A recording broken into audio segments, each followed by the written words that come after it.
Taylor Schabusiness and her lawyer had dropped their appeal case after they realized they had no grounds to try to change any of the original charges. What she did would make Jeffrey Dahmer proud. Now, I'm going to be completely honest with you. Due to the graphic nature of what she did, viewer discretion is advised. All right, let's roll, nerds. The story takes place over in Green Bay, Wisconsin, with 24-year-old Shad Therian, who worked for his family business, which ended up being 27-year-old Taylor Schabusiness. Now, Taylor Schabusiness was married with a 2-year-old son, in which her husband was currently locked away in a federal prison. Both Shad and Taylor would form a relationship in which became very intimate. The issue with their relationship was that they were both substance users. Their relationship would turn for the worse in February of 2022. During an interview, Taylor would state that both her and Shad were using substances all day. They would both return to Shad's residence, in which he was staying with his mother at the time. Taylor would state that she gave both herself and Shad a trazodone, in which you don't know what that is. It is a medication that's mostly used to treat depression and anxiety, or a combination of the both. But there are times where you can use it as a sleep aid. While under the influence of substances, they both had a bright idea of having adult fun. In that moment, Shad would pull out 2 chains for both him and Taylor, in which Taylor would state that Shad had put his chain on first because they have done something like this before, because Shad liked to be choked. Taylor would state that once Shad had put his chain on, she just went completely crazy. Taylor would state that she would start strangling Shad, and every time his heart would beat, she would strangle harder. While choking him out, she would go ahead and black out, and when she woke up, after seeing his face was all purple, she decided that she might as well finish the job. She would go ahead and continue attacking him until there was no longer any resistance. This is why I say she's the female version of Jeffrey Dahmer, because while she was cutting up his body, she would start to have relationships with it. She would chop off his head, put an adult toy in his mouth, and then amuse herself with it. But when did you start, cutting up his body?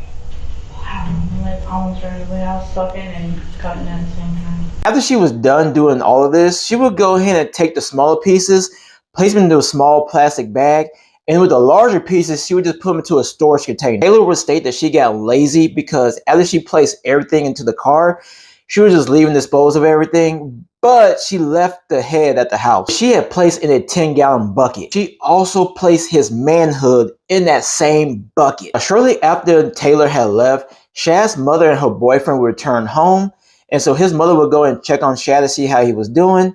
And upon going to his room, she would find a bucket in the middle of the floor, and when she looked in it, that's when she found his head. Hello? Hi, Tara. So can you tell me what's going on? Are you positive my son's head is in a bucket, a young bucket in my basement? What makes you think that? Because I looked in the bucket. What did you see? Exactly what I told you. Okay, where's the rest of the body at? No idea. Taylor would return shortly later, in which she would be arrested after officers had found that she had Shad's Kool-Aid all over her hands. She also had scratches on her arms and a cut on her left thumb from when she was using the knife. Hold my arms up? Arms out, just like you have them. There you go. Yep. Arms out again. And keep the arms out for a while.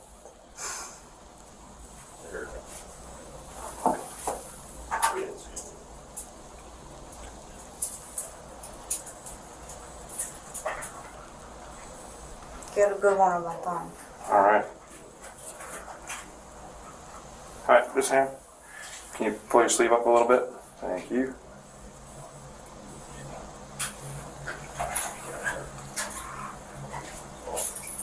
And then can you turn your hands over for me? There you go. Pull that up a little bit. There you are. Thank you.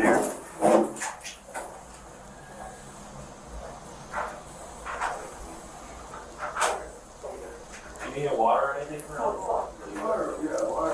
During questioning, Taylor would claim that she blacked out and had no idea what happened. Reason why? That night's a blur. Is it blurry? Real big blur. Okay.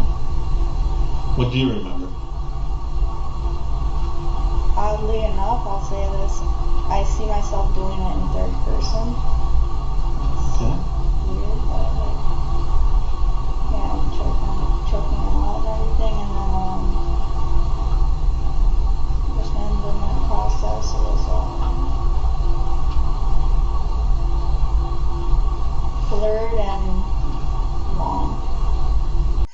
And so when investigators asked her why she put his head in the bucket, she would just make a statement saying, that's pretty messed up. Taylor would state that she enjoyed every moment of everything she did. Taylor would even tell investigators that they're going to have fun trying to find all the body parts. Following her arrest, Taylor would have a not guilty plea entered on her behalf by the court. Once she was able to obtain a lawyer, she was able to change her plea to not guilty by reason of insanity. When it comes to not guilty by reason of insanity, it's an extremely difficult defense to use. It even has a rarer success rate. Let's break this down a little bit. The reason why it has a very low success rate is because if we would take the whole entire population of the United States, only 1% of felony cases actually use the not guilty by reason of insanity defense. Out of that 1% of that population, only 25% of them has been successful. Out of that 25% of successful cases, only 90% of the defendants had a previous diagnosis of mental illness. When it comes to court cases where the not guilty by reason of insanity has been used, the prosecution only has to prove within a reasonable doubt that a crime was committed.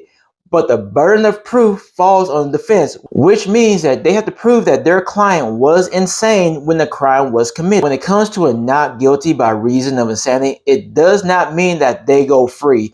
It only means that they are committed to a psychiatric facility instead of a prison. Once they are committed to a psychiatric facility, their stay there may be a lot longer than they would be in a prison sentence. February 2023, Taylor will go to trial for what she did, but her trial was complete circuit. You had psychologists going back and forth saying that she was competent to stand trial and not competent to stand trial. And then on top of that, she even attacked her own lawyer. The doctors state that Taylor had a psychotic episode in which she also experienced visual and auditory hallucination. If this was true, that means Taylor suffered from what is known as substance-induced psychosis. What a substance-induced psychosis is when a person suffers a psychotic break while under the influence of different substances. If the person already suffers from a mental illness, it makes it even worse. The jury had went ahead and disregarded all that information and decided that Taylor should be sent to prison instead of a secure facility. The judge felt that Taylor was a risk to the public, so he gave her a life sentence without extended supervision. An additional 10.5 years for mutilation of a corpse and SA. Life imprisonment without the possibility of extended supervision. I believe that's appropriate in light of the findings that I've already made. I'd like to hear everybody's thoughts. So what do you think? Do you feel that she suffered from a psychotic episode? Or do you feel that she did this out of enjoyment? And if you like more forensic analysis of cases like this, go ahead and stay tuned for more videos to come. Be careful who you have relationships with.